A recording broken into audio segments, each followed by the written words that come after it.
pessoal, sejam bem-vindos ao canal Sistema Financeiro Nacional, Negócios e Regulação. Dando sequência ao curso da disciplina Direito Empresarial 3, lecionada no âmbito da Faculdade de Direito da UFMG, em que nós estudamos a atividade de movimentação profissional de recursos financeiros praticada no âmbito do Sistema Financeiro Nacional. Neste vídeo de hoje, abordaremos sobre um negócio jurídico muito importante, utilizado de forma ampla por boa parte das instituições financeiras que atuam nesse sistema, que é o contrato de depósito. Contrato de depósito muito utilizado para a realização de atividade de coleta de moeda, caracterizando aí a atividade de instituição financeira. Então, porque o contrato de depósito se trata de um importante negócio jurídico utilizado para a realização dessa atividade de coletar moeda da população, a sua caracterização se coloca como conhecimento básico necessário ao estudante que pretenda compreender as variações de contratos de abertura de contas de depósito que são oferecidas pelo mercado. Vamos ao nosso objetivo então, pessoal, caracterizar esse contrato e entendê-lo. O contrato de depósito bancário, também assim conhecido, classifica-se como consensual, real e unilateral. Consensual porque pressupõe acordo de vontades. Real porque depende necessariamente da entrega do objeto depositado para que o contrato seja formado. Antes disso, apenas há um contrato preliminar. E unilateral, porque normalmente, depois que o depositante cumpre a parte dele para formar o contrato, ele não tem nenhuma prestação a pagar para o depositário, ficando apenas este com obrigações em relação ao depositante. Mas é claro que se for fixada a tarifa, essa classificação muda e ele passa a ser bilateral, porque aí as duas partes terão prestações recíprocas umas com as outras. Este contrato envolve, portanto, dois sujeitos, o depositante e o depositário.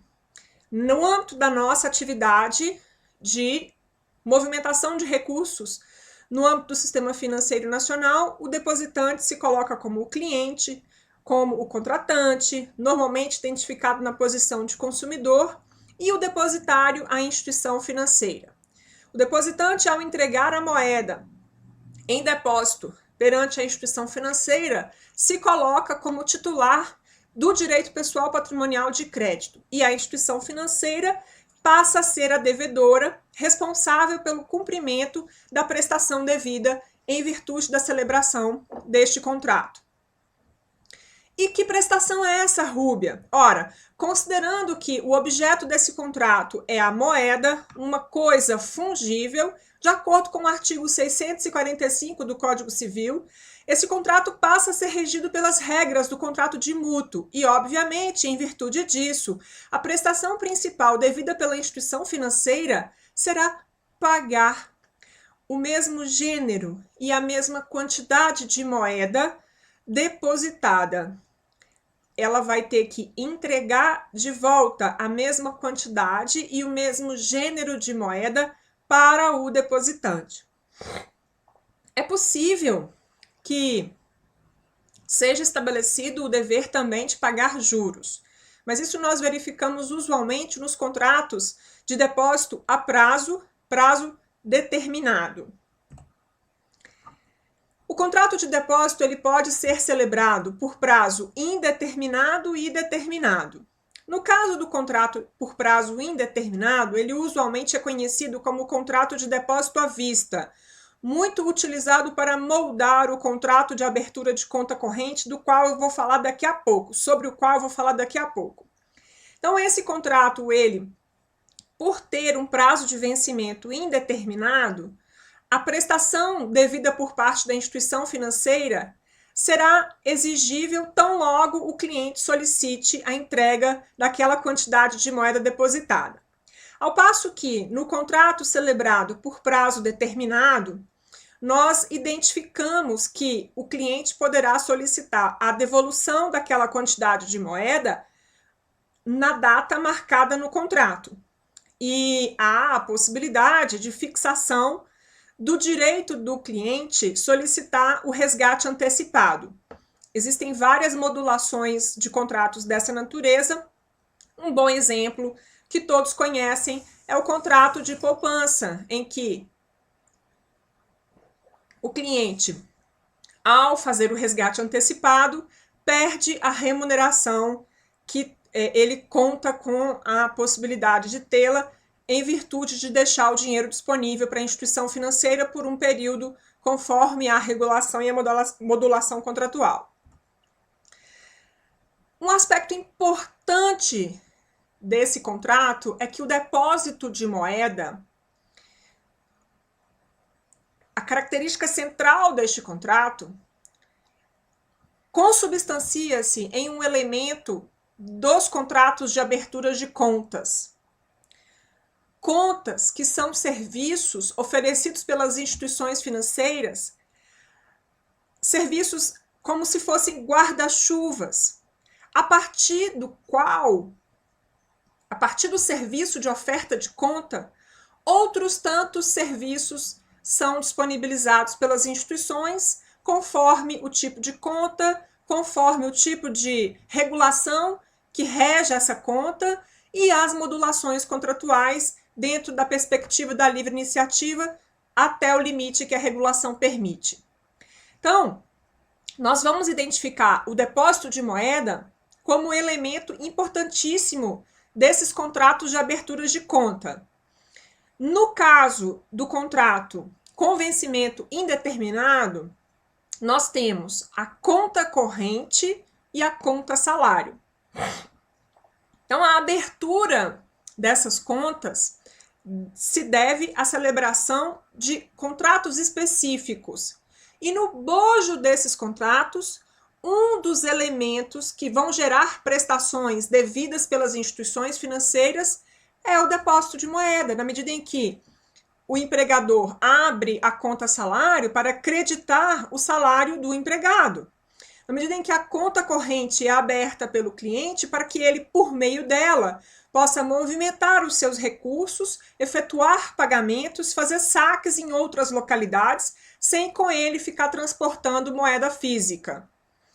Essas contas corrente e salário, elas traduzem, portanto, o contrato de abertura, o contrato de fornecimento desse serviço conta, por meio dos quais o depósito é feito por prazo indeterminado, depósito à vista. Portanto, o cliente poderá solicitar a entrega da quantidade de moeda depositada a qualquer tempo e a instituição, por sua vez, deve essa prestação desse modo, com essa perspectiva à vista para o cliente.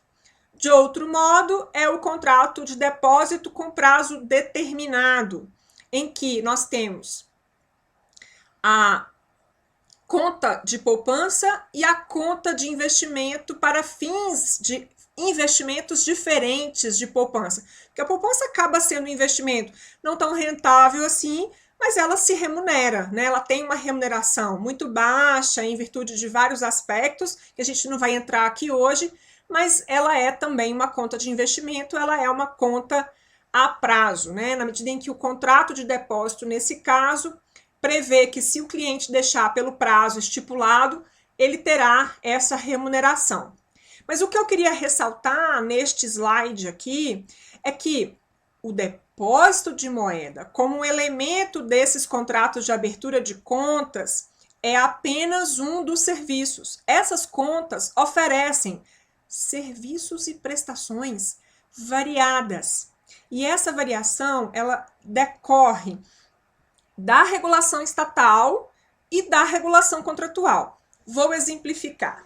Vamos imaginar que um determinado cliente esteja pretendendo se tornar cliente de um banco. E ele, então, pretende fazê-lo justamente para ter acesso a talões de cheque. Vocês diriam, nossa, Rubem, emitir cheque hoje está tão fora de moda, né? Tão pouco utilizado. Hoje, com o Pix aí chegando, quem é que vai querer emitir cheque, né? Se a CPMF realmente for instalada, pode ser que nós tenhamos uma volta de outros títulos de crédito, inclusive, né? Uma volta de utilização grande dos títulos de crédito que não passam pelo sistema financeiro. Mas então, voltando ao meu exemplo do cheque, de um cliente que precisa de cheque em virtude de características peculiares do negócio dele, a regulação não vai permitir que esse cliente tenha acesso a tal horário de cheque se ele abrir uma conta salário, por exemplo, ou se ele abrir uma conta de poupança. Para ele ter acesso a esse tipo de serviço, no bojo desse contrato de abertura de conta, ele necessariamente precisa contratar a abertura de uma conta corrente, de uma conta de depósito à vista. Isso está ligado à regulação estatal. Por outro lado, vamos supor que esse cliente abra uma conta corrente e no bojo desse contrato celebrado com o banco diga para ele, olha, você precisa de uma carência de 6 meses para eu te avaliar seu perfil, para então te fornecer talão de cheque. É possível que o contrato preveja isso. Então, percebe que não se trata, nesse caso, de uma exigência da regulação, mas uma exigência do contrato e, portanto, uma exigência posta pela instituição financeira que está celebrando esse contrato e que, em virtude da avaliação do cliente, do perfil do cliente, põe aí um condicionante e impede que esse cliente tenha acesso imediato ao talão de cheque. Por outro lado, se ele fosse pretender abrir uma conta de poupança, a regulação vai falar, não, conta de poupança não pode, por meio desse tipo de contrato, oferecer talão de cheque. Então, eu queria que vocês percebessem que o depósito de moeda é apenas um elemento importantíssimo desses contratos de abertura de conta que vão oferecer outros serviços a partir disso, que vão variar ou conforme a regulação ou conforme a modulação do contrato celebrado com a instituição financeira. E aí eu caminho para já tirar uma conclusão importante dessa minha exposição, é que o depósito ele acaba consistindo para a instituição financeira como um meio dele realizar a coleta de moeda. É claro que não é o único meio, gente. Quando o banco emite uma letra financeira coletando recursos no âmbito do sistema financeiro nacional, especificamente no mercado de balcão, das instituições ali que antes ficavam a cargo da CETIP, hoje fica tudo concentrado na B3, o banco está coletando moeda e não está coletando por via de abertura de conta de depósito, pela emissão de um título de crédito com conformação de valor mobiliário, percebam? Portanto, o depósito é apenas um dos meios que a instituição financeira utiliza para realizar a coleta de moeda. E ele normalmente está ligado a essas contas, a esses serviços chamados de contas, que por sua vez são contratados no bojo desses contratos de abertura de contas. Então, o serviço de depósito é usualmente contratado no bojo desses contratos de aberturas de contas de depósito, que vão oferecer o depósito como um dos serviços, dentre outros. Daí que, exemplificando aqui com o contrato mais utilizado no bojo desse sistema bancário, o contrato de conta corrente, que pode ser oferecido apenas por 2 tipos de bancos, banco comercial, banco múltiplo com carteira comercial, Caixa Econômica Federal e cooperativa de crédito, apenas essas 4 instituições podem oferecer esse tipo de serviço. A prestação principal devida pela instituição que celebra esse contrato com o cliente é registrar débitos e créditos em favor do cliente. É fazer a movimentação dessa conta e fornecer para o cliente extratos de movimentação de conta para que o cliente possa fazer o controle daquela parcela de patrimônio que está entregue ali por meio da abertura dessa conta à instituição financeira. E esse movimento de crédito e débito vai decorrer das moedas depositadas, das moedas sacadas e das moedas transferidas pelo próprio cliente em favor de terceiros ou de terceiros em favor do cliente. Então, vejam, Quando a instituição se coloca como responsável pelo fornecimento desse extrato de movimentação de conta, isso é uma prestação de fazer. Esta atividade se caracteriza no bojo do direito das obrigações como uma prestação de fazer, muito peculiar ao contrato de prestação de serviços. Mas vejam, esse contrato oferece só esse tipo de prestação devida pela instituição? Não. Quando o cliente faz o depósito da moeda no âmbito dessa conta, ele vai poder fazer saques, ele vai poder fazer transferências, ele vai poder fazer pagamentos, e isso em virtude do direito de crédito que ele tem perante a instituição, que tem a dívida, que tem a prestação, tem o dever de pagar a prestação de coisa incerta, porque ele não sabe que moeda que ele vai receber, se é de número 005 ou se é de número 0015. O que ele sabe é que ele depositou 10 mil reais, então ele tem direito a essa quantia certa, mas não aquela moeda certa. A certeza da moeda ele só vai ter para que ele tiver com ela nas mãos.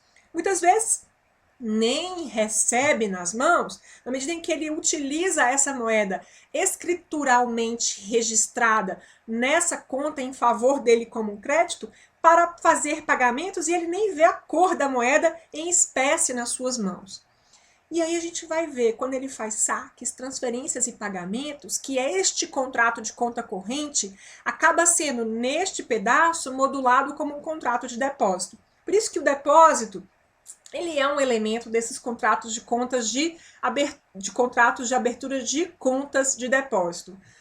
E por fim, esse contrato de conta corrente, ele também tem aspectos do mandato.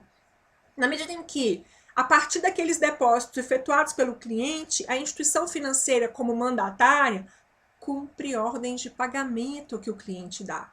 Seja pagando boletos, seja compensando os cheques que o cliente tiver emitido. E aí a gente compreende que esse contrato de conta corrente, ele acaba sendo um contrato muito utilizado no sistema financeiro nacional por causa desses três aspectos. Ele é um contrato meio que coringa, a partir do qual a instituição oferece vários serviços, várias prestações, dentre elas o depósito. E o depósito é o start, né? Porque sem moeda depositada, como é que você vai emitir cheque? Sem moeda depositada, como é que você vai dar ordem de pagamento? Se você emitir o cheque vai voltar sem fundo. Se você der a ordem de pagamento, a instituição não vai cumprir, porque você não tem o depósito lá efetuado. Então, esse contrato ele é muito importante para a gente compreender essa lógica, que vai se ligar com a lógica da aula que vem, quando eu vou explicar que é justamente a partir desses recursos depositados que a instituição pratica aquela atividade que a gente falou na aula passada, de intermediação e aplicação de recursos financeiros, por meio da celebração de outros contratos, o mútuo e o financiamento e outros mais. Então, eu espero que vocês tenham compreendido a relevância de estudar esse contrato com atenção. Espero que a gente se veja na próxima aula, que vocês fiquem bem. E aí eu deixo um grande abraço para vocês e que vocês tenham bons estudos. Obrigada pela atenção. Até semana que vem, gente.